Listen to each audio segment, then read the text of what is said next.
does Gunther. He leaves his goons behind and he goes into the ring. Goes into the ring and has a one-on-one conversation with Seth Rollins. Pretty much saying, I appreciate that you are to the extent of he's a fighting champion. That Seth Rollins almost reminds him that Seth Rollins reminds himself of Gunther. Does that make sense? That Gunther looks at Seth Rollins and he sees himself. That's what I'm trying to make. So there's a mutual respect. Mutual respect. And, Gunther says that when he wins, he's going to challenge Seth Rollins for the championship. And something blah, blah, blah, blah, blah, blah is said. They shake hands. And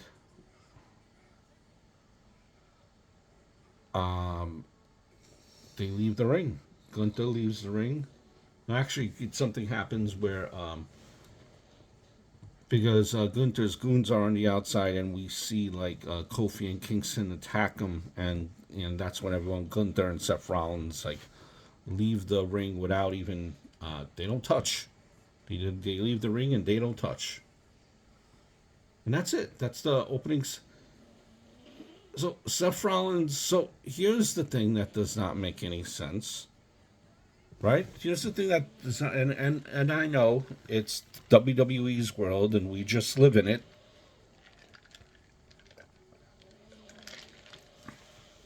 Fully understand that. First of all, and I know I guess things cards subject to change. I'm sure after the Royal Rumble, heading into the Elimination Chamber, we will see what happens. But first of all, we know they always say that a title has to be defended every 30 days, or they bring that up when they want you to remember that. Let's just casually forget about Roman Reigns here, who hasn't who's his title defenses are far and few between. Let's casually forget that, right? So WWE wants you to forget that, but are we going to forget that with Seth Rollins' reigns? Let's say if he cannot wrestle, which it's heading that way, where he's not going to be able to defend the title in 30 days. And now the second thing, what happens, and I know it's subject to change, but with that being said, a suspension of all things, to suspend disbelief, and you have Damian Priest here, who's been trying to cash in these briefcase.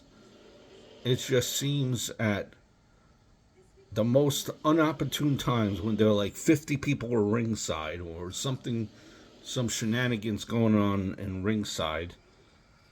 And he always gets cut off in ringside, and there's always something going on. It's never like a clean type of a deal where he's trying to cash it in. He's always disrupted, always like 30 people are ringside, whatever the case may be. Why wasn't he going into the ring as soon as Seth Rollins makes it into the ring and has his back turned? He's facing he's facing the audience, doing something, talking to the audience, has his back turned to the main entrance.